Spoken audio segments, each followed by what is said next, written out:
does that inform how businesses see you, how you work with people? A lot of people that do behavioral science research really don't know that much about business. And a lot of people in business, they don't spend their time reading behavioral science research. Tell me about AI. How is that impacting this industry? I'm going to get 120 resumes as soon as I push the send button, and most of them are junk. And so I need an AI program to help me sort through the resumes. When I ask you questions, is that really you? Are you really honestly answering, or were you coached by AI? Hello and welcome back to the Interior Public Podcast. My name is Mary Diaz. I'm so happy to have you here with us today. And I'm happy to welcome our guest, Dr. Lawrence Stybel is here to talk with us. I'm so happy to meet you, Dr. Lawrence. And why don't you tell us about your firm, Stybel Peabody? It's an executive recruitment firm.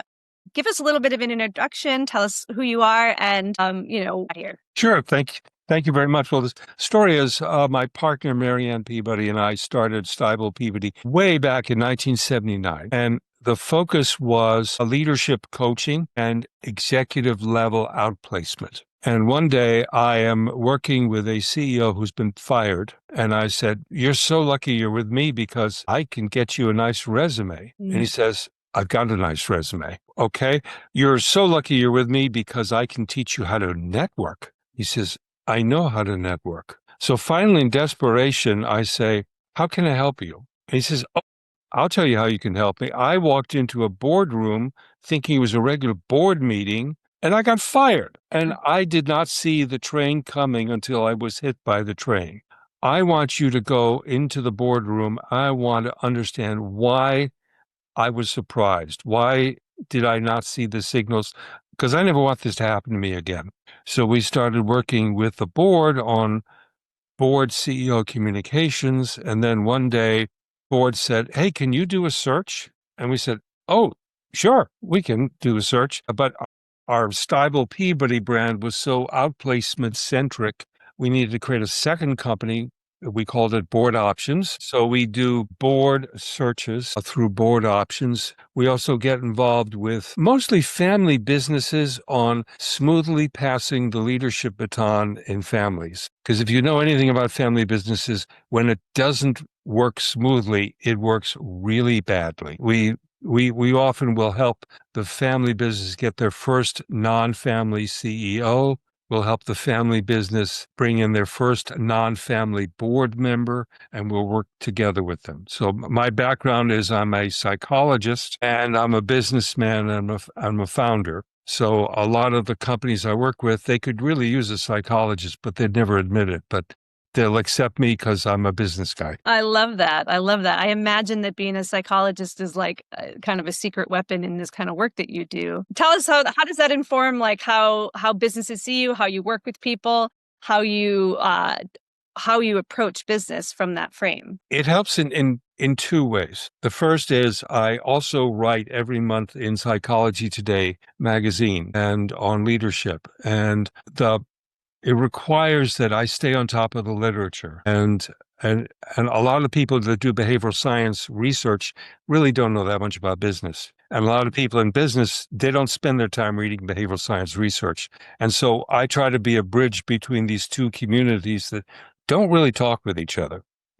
That's one way to sort of I keep up with the literature and what's going on with the literature. The second way it helps is I'm specifically a cognitive behavior psychologist. And what that means is helping managers understand how they're framing the problem, and are there other ways to frame the problem. As a matter of fact, I have an article out I can send any of your listeners. And what I'm saying is that, look, if you pride yourself in analytical thinking, be aware that AI is about to take your job.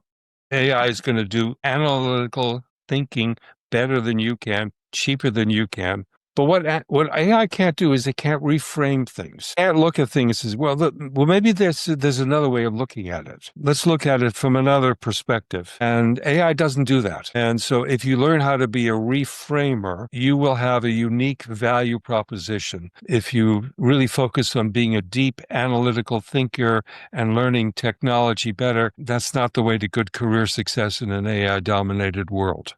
And so a lot of my value to my clients is helping them reframe how they're focusing on issues. And sometimes when they reframe, they say, no, my frame is better than your frame. But sometimes they'll say, oh, I never thought of it. Yeah, you're right. It could be this way. Tell me about what your day-to-day looks like as the CEO. I mean, of the kind of both of these companies. How do you spend your time? What is the most interesting part of your day that you're most passionate about? I think that's really hard to say because the day varies depending on what the issue is. I would say right now, and we're speaking in October of 2025. I feel we're in a recession, although nobody's calling it that. What I'm seeing around is my clients want to defer making decisions just because there's so much uncertainty in the economy. So business is down, but I've been through this like 3 times before, and I know it's not the end of the world. It's simply a stage, and it will change. So a lot of what I'm doing is planting seeds for the next round and trying not to get so upset with what's going on right now, because it's too easy to get upset with what's going on right now, regardless of what your political philosophy is. In terms of my day, I would say as a recruiter, I spend about 45 minutes every day on LinkedIn. I post every day something on LinkedIn. I reach out to people on LinkedIn. I now have nearly 29,000 contacts. I would say I was very pleased that I got a search to do CEO for a construction company. And you have to believe that this, I don't know whether construction is spelled with a C or K. I don't know anything about this. Nothing. But I was able to sell myself and that I could find a CEO for this company. And I did. And it's through my LinkedIn networks. I mean, one of the profound changes in search is that, in the 90s, oh my God, a small boutique firm like Stybel Peabody, or you never could compete with the big guys because the big guys has a database of hundreds of thousands of people. And what do you have? And now I've got LinkedIn. I've got hundreds of thousands of people I can tap. And so that the difference between a boutique and a large firm is not as great as what it was once thought. I love on your LinkedIn, you say you work with bright, impatient, and curious leaders. Yeah, Tell I me, mean, one of my philosophies in terms of business is if you are the thing my thing about professional services, whether it's search, law, consulting, whatever, ghostwriting, whatever. If you're serving people you love to be with and you're getting paid, I call that fun. If you're serving people you don't love to be with, but you're getting paid, I call that work. If you're serving people you love to be with and you're not getting paid, I call that community service. And if you're serving people you don't love to be with and you're not getting paid, I call that insanity. And we've all been there on that. And what I tell people is the goal of work is to not work because your clients know when you're working and they know when you're having fun. And so what I learned was I'm a bright, impatient, and curious person, and I like to work with bright, impatient, curious people. Now, you live in San Francisco, I believe? North, yeah. So if I was in the middle of San Francisco financial district and I threw a rock, it's easy to hit someone who's bright and impatient. That's not hard. You throw the word curious, that narrows it down considerably. And so that's what I like. I like bright, impatient, curious people. So I like the people that I like to work with. I'll say, here's a link to our articles in Psychology Today. And they'll actually go and they'll read a couple of articles. And then by the time they contact me, they've already decided they're going to work with me because they liked what they read. And the curious people are going to say, why would I spend my time reading these articles? Forget it. Tell me how having that existing authority online works with on both sides of your work in recruitment, how that helps you make more connections with people. Well, first, there's on the client attracting the right clients, because my brand is I am bright, impatient, and curious, and I'm a thought leader in retained search. I'm a thought leader in careers. So if people are not attracted to that, if they're going to go with a brand name, they're going to go with a brand name. If they say, I'm interested in working with somebody special and they're looking for that. So it helps attract the right clients for me. The right clients are bright, impatient, and curious. The second is, as a search person, I'm constantly reaching out to people who do not know who I am and saying, I want to talk with you about an opportunity. Now, if I was a recruiter at one of the top name brand search firms, hi, I'm a recruiter with the XYZ firm. Oh, you're with the XYZ firm. Oh my God, I better take you very seriously. Whereas nobody who knows who Stybel Peabody is, but if they look at my LinkedIn profile, they're going to go, oh, this guy's worth talking to. So it helps. So I've got two audiences, the audiences of potential corporate clients and the audience of candidates. And typically the candidates that I'm interested in talking to are busy. They don't want to waste their time, and often they're currently employed and they're not looking. So why would I want to waste my time with this guy Stybel? So having a very strong LinkedIn profile has helped in that respect. Now, tell me about the industry these days. You said business is down. That seems like a lot of people are talking about that one way or the other. How has that impacted what's going on with executive search right now? What are some of the trends that you're aware of? Like what's happening in that world these days? This is my third major recession, and I think it's going to be like the others. The first part of it is companies are really concerned about cash flow and uncertainty, and so they start laying people off, and they don't want to make commitments. I think that's where we are right now. There comes a time when companies are beginning to see, oh, maybe there's a light at the other side. Maybe this is going to be over. Oh my God, I'm going to be late at the starting gate. I better start hiring some consultants and 1099 people to help prepare because I overshot the mark. I laid too many people off. Now they start hiring consultants. And then when recession's over and the economy is starting to come back on track, then many of those consultants will be hired on a full-time basis. And then at that point, as growth occurs, they're going to be doing more retained search. I see. So I just see this is, someone once, when I was young, I started in consulting and somebody gave me a really good piece of advice, and I will pass it on to your viewers. He said, consulting is like a roller coaster. When you're going up, don't take it too seriously because it's not going to last long. And when it's going down, don't take it too seriously because it won't last long. And I have found thinking about the industry that I'm in as a roller coaster helps me mentally prepare that this is part of the cycle, but it's not the trip. It's just part of the cycle. That's a great analogy, I think, for a lot of things. And it certainly helps to maintain some stability in the midst of so much up and down, for sure. Well, tell me about AI, because obviously that you've mentioned it before. How is that impacting this industry? Are you using it? Have you leveraged it? I imagine it can be helpful in terms of databases and searches and things, but how is it integrated into your work life? Let me address AI from a tactical point of view and then from a strategic point of view. From a tactical point of view, any job candidate can go onto an AI platform and say, here's my history. Write me a nice resume.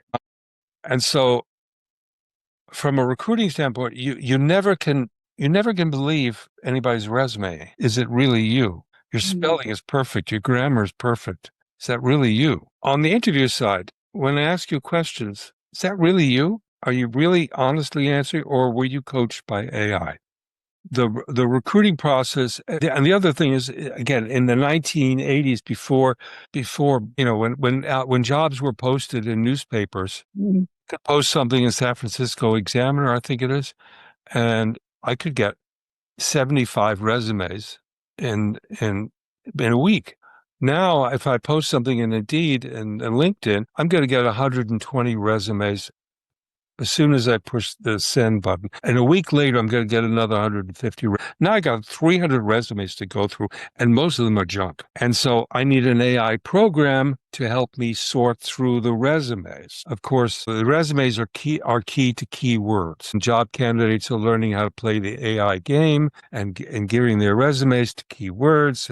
So from a tactical point of view, it just makes the interview process more suspect about credibility. From a resume point of view, is this person really does this person really do these things? So that's the tactical. Now let me switch to the more strategic. 18, Marianne Peabody and I wrote something in Psychology Today called the AI paradox. And what we said was, as AI becomes used more frequently, the perceived value of technical competence will decrease, and technical competence will become more commoditized. As people use AI more, the perceived value of what I see and what I hear becomes suspect. Am I really talking to Mary Diaz, or am I talking to an image of Mary Diaz? Am I really reading Mary Diaz's real words and real thoughts, or an AI version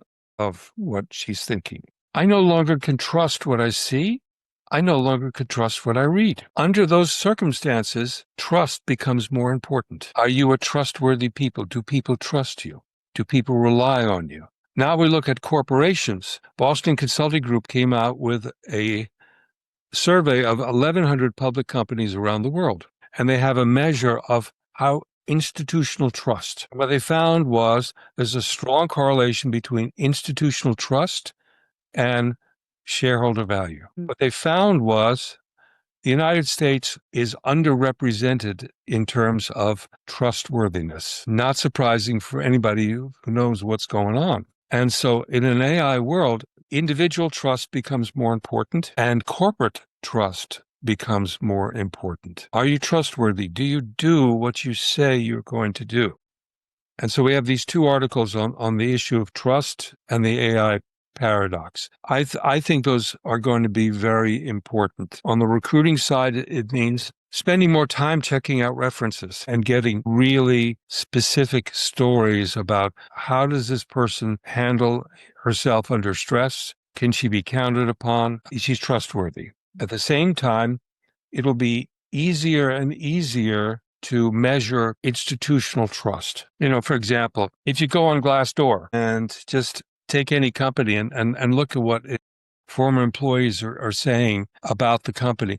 Granted, the employees that are motivated to write something in Glassdoor tend to be disgruntled to begin with, so there's a negative bias. Granted. And if, one or two employees say X, I wouldn't take it seriously.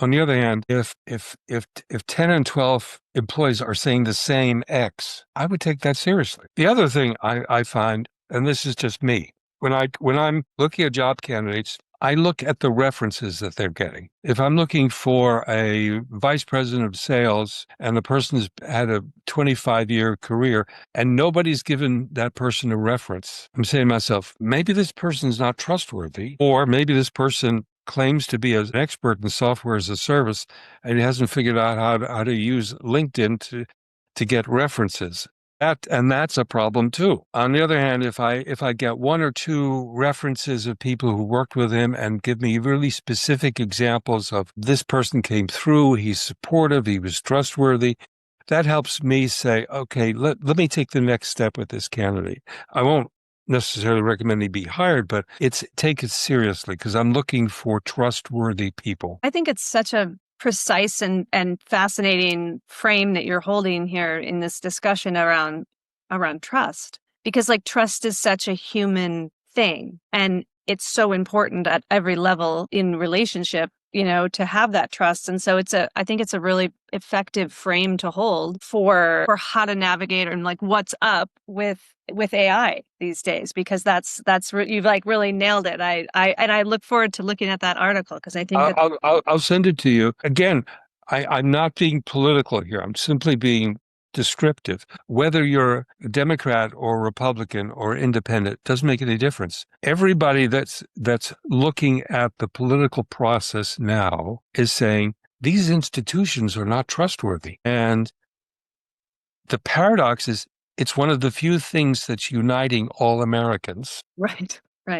Their mistrust of the institutions. Yeah. And I think that trust is, a huge thing politically in our world. And it's just this, like you said, what's real, this idea of what's real. And so imagining the business market and how to navigate and work on being able to identify and find and like authenticity is so important. And it is such a paradox because how do we leverage these tools to find more humanity and more authenticity and not less at a time when trust is eroded across all sectors, it seems like, in our world. So it's a really interesting. Let me be very, very specific. Great. Several years ago, well, there's something called the imposter syndrome. You're familiar with the imposter syndrome? Yeah. So the imposter syndrome basically is, I really fooled Mary. She thinks I know what I'm talking about. I'm really just blabbing it on my mouth. I'm really not as good as, I'm an imposter and I'm faking it. And it used to be thought of, this is something that it's a gender issue. Women tend to have it and guys don't. The more recent research says 60% of employees experience the imposter syndrome. And the more educated you are, the more you're likely to feel the imposter syndrome. And men feel the imposter syndrome the same way that women do, except men are not comfortable talking about it. And so that's the reality. And so in a world where you're looking to trust, the imposter syndrome basically says you can't be trusted. And so one of our recommendations is, number two, we're trying to publicize this. If you have the imposter syndrome, welcome to the club. 60% of the people you deal with also have the same syndrome. You're not unique. You're not bizarre. You're not different. Welcome to the club. That's at the individual level. And at the management level, we're saying, you want to bond with your employees? Tell them about when you were younger and you felt that you were an imposter. And then your subordinates are going to say, I thought he was so successful. I thought she was so successful. She felt like an imposter too. Yeah. I trust her. I trust her more because she confessed that she also feels like an imposter sometimes. Thank you so much for sharing that. I feel that that's really a good example because it is something universal in our world. And through our own very human experience, that's the thing that can make people more human. I feel like when we feel each other's humanity, that's a foundation of building trust. Right.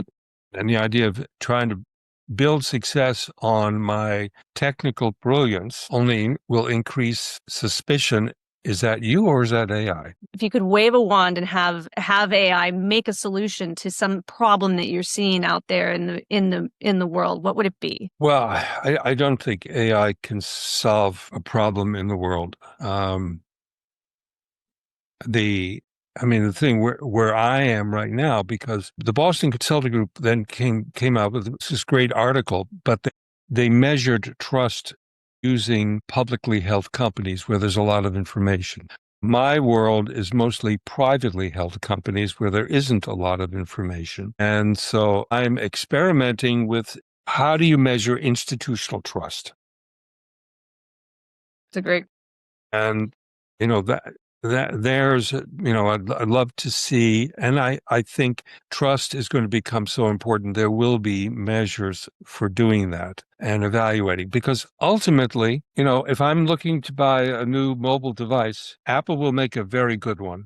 And so will Apple's competitors, because thanks to AI, the product itself is not going to be the critical thing that will differentiate it.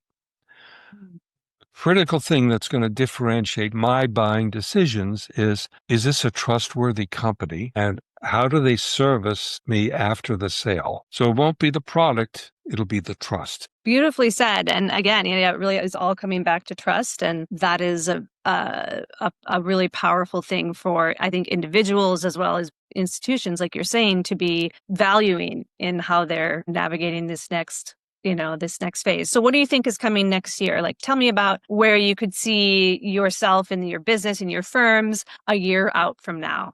I think it's going to be a long haul because the world is so interconnected. I really don't have a clear sense of what 2026 is going to look like. And if anybody told me they had a clear sense of what 2026 is going to look like, I wouldn't believe them.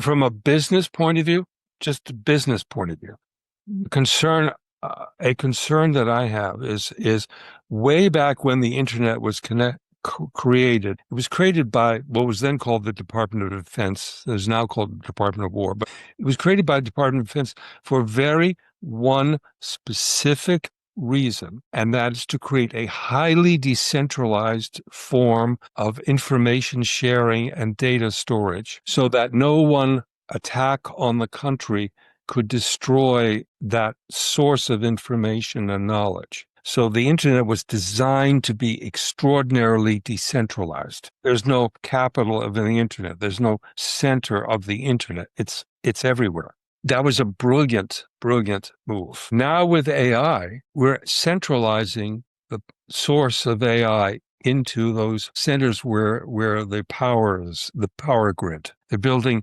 big facilities for power. And I think they're being short-sighted because what it means is the bigger your facility for power, the more vulnerable it is to attack. And then if the country's economy is dependent on AI, voila, you've done exactly what the designers of the internet were seeking to avoid. Because it's all in one place then, or it's all centralized.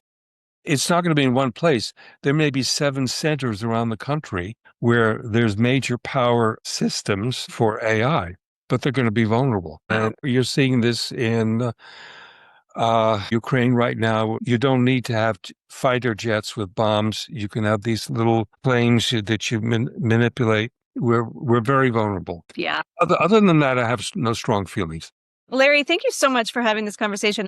I certainly learned a lot, and I feel like it's a really fascinating and important conversation to have. So is there anything else you'd like to share with us or tell us? No, I appreciate you bringing me on. Thank you all so much. Thank you for tuning in for another episode of The Interior Public. We'll see you next time. Thank you so much.